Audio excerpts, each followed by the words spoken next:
Divisional round, NFL playoff time. I'm Scott Spreitzer of DocSports.com. The man next to me, a man with the play on the sportsbook director at the Red Rock Race and Sportsbook, which is where we are today and each and every Wednesday. And boy, it's hot and heavy action as we get into divisional round play, and we're going to talk about all four games from a betting perspective. We're going to get Chuck's thoughts of what's going on behind the counter. Listen, I got to say something, because if you think New Year's is wild and crazy in Vegas and there's 350,000 people that roll into town, wait till you see what happens in April. There's a little event going on the Strip this April, and all eyes will be on the Strip in Las Vegas for the first time ever as the NFL draft comes to town. You guys are doing some fun stuff with the draft already. We haven't even completed the divisional round of the playoffs, but you guys are in action. We have, Scott. I mean, we want Station Casinos and SDN Sports to be your draft headquarters. There's a lot of stuff that we'll be kind of unveiling and mentioning in the coming weeks, but we've actually posted odds now on who will be the first pick in the draft. It could be Hutchinson, it could be Thibodeau, it could be Neal, but grab a sheet, get on STN Sports, check it out again. We want to be your home for everything that's 2022 Pro Football Draft. And check out all the props that these guys put up on the NFL games too. You can find some gems. I mean, there are some, prop plays out there that make a lot of sense. Some gems, for both sides of the counter. We're looking for rocks, man. Forget the gems. We want diamonds. Absolutely. Jamar Chase, that over-under prop has me a little bit interested. Yeah. Watch me and Tony on our video this week. Tony kind of talks about it a little bit. Let's talk about what happened this past week before we jump into the upcoming week, the wild card round. Do we have to? I was going to say awfully chalky, Chuck, except for those Dallas Cowboys. Yep. How popular was Dallas as far as a play here? It kind of got two-way business a little bit. You saw some action on the Cowboys and the point spread, but if you look at the money line, the Niners are one of the most popular teams. Mm-hmm. They're a good road team. They had kind of got the backing over the second half of the season. They were I think the second best record in the NFL the last 8 or 9 weeks. So they got a lot of love this week. We were looking for some puppies, some puppies barking, some puppy love. Didn't get it, but hey, we move on to the divisional round. I'll tell you what, I'm watching that game from the start, and I don't mind. I ended up having a decent weekend, but that was a loss for me. I was on Dallas. There were some historic metrics going on for that offense, and then Dak and McCarthy just threw it away. I'm watching that game, and I don't mind being down 10-zip, 13-3 right. in the NFL in the first or second quarter, laying a field goal. You see so many times in those games flip-flop, but it was like, it might have been 7-0 at the time or whatever, and I'm texting guys in the business, and I'm going, this is dead. Look how dead this team is. The body language on Dak in the first right. half, sitting on the bench, looked like it was over with. They almost came back and won that game, as bad as they were at the start. Almost got that win. I'll tell you another game, Scott. For us, when you have Pittsburgh getting all those points in the first half the game, yep. They go up 7-0. They have 2 turnovers in the first half, and they still lose the first half. That was just crazy. A lot of emotions for our side. Much different outcome for the day based on the success of the Chiefs in that day against the Steelers. Monday night, you called it. I swear it must have been. If you're new to these, I think Chuck called it probably first or second week of October, and he goes, I think Arizona is a bit of a fraud. They certainly were for that first playoff game with Cliff and, of course, with Murray.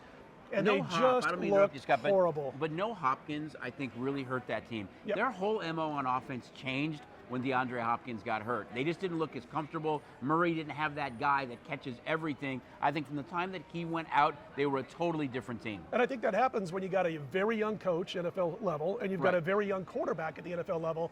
You get a guy like Brady, you get a guy, like Belichick as far as a coach, and they have a guy like that go out, they make the right adjustments. Right. They just look flat as heck. How'd you guys do on that particular game, by the way? Was that another ouch? It was another ouch, yeah. With favorites going 5-1, they did back the Rams in that game, right. too. I think, you look at the Rams, and I know we've talked about it. No number 1 pick since 2016. They're not going to have them again for a few more years. But that team is built to play in February now. Yes. You look at Von Miller and Aaron Donald and Jalen Ramsey and Stafford. Those deals that they made are to win now. And guess what? This is the first time all those guys have been relatively healthy all year. That defense smacked the Cardinals in the mouth on Monday night. Yeah, and you look at Tampa Bay, they're under 3. You've got them, I think, at 2.5 right now here at the Red Rock Station. And when you look at the Rams taking on the Buccaneers in that particular game this week, they've beaten Tom Brady a couple of times. A lot of these games are rematches this week, but absolutely. I think when you look at the Rams too, they're running now more. I think they're the 5th most running team in the league right now, and getting Akers healthy really helps. And what do you want to do against Tom Brady? You want to keep the ball out of his hands whenever you can. So I think you're going to look for some of the similar where Rams are going to try to run the ball a lot, but I think you look at the Rams, the success they've had running the ball. Guess who's the number 1 team stopping the run in pro football? Tampa Bay Buccaneers. So interesting kind of defense against offense in that one. Cincy and Tennessee opened 3. They've been as high as 4. You guys got them at 3.5 on Wednesday afternoon. I got this from Mark Lawrence, a good friend of ours, who said that rested home teams in the divisional round have covered 55% of the last 134 games.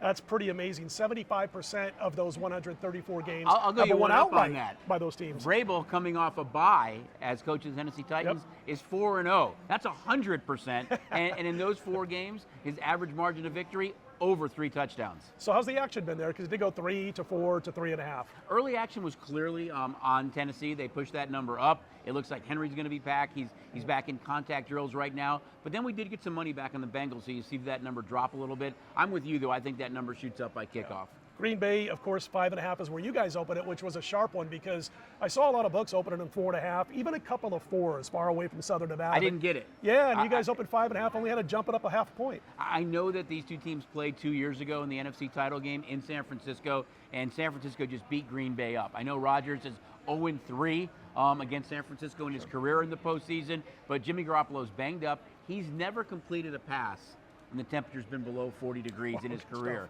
So it's a tough place to play, and I know Scott and I, we've had this conversation. For me, the most difficult place to play in the league, the biggest home field advantage is Lambeau Field, and that's where San Francisco has to go. And road game in LA to finish the season, road game in Dallas, 3rd straight road game in Green Bay.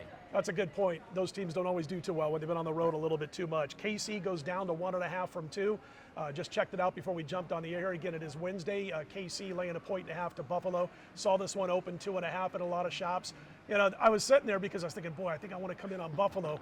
And I wanted to see Buffalo not just blow the doors off of New England, win the game, cover the spread, but not just look so invincible. They play a perfect game offensively, as we saw.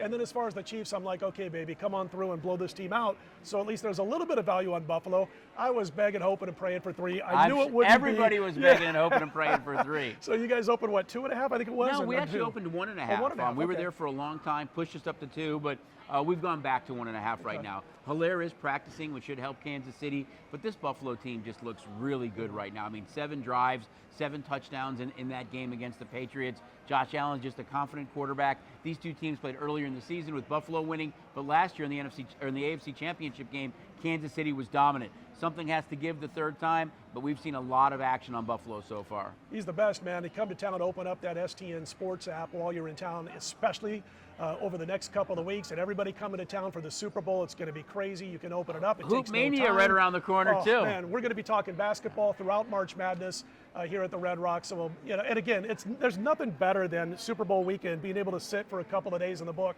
and being able to plunk down bets on basketball throughout each day. And then, of course, Super Bowl props and everything that goes with it. The props, I was going to touch on that as well. I mean, we're going to have just hundreds upon hundreds of props up. It really is the game within the game. You don't have to like one of the two teams, but those props are pretty intriguing. Check out the STN Sports app here in town, all the locations of the station casinos. He's Chuck Esposito. I'm Scott Spreitzer. Let's put him in the win column, everybody.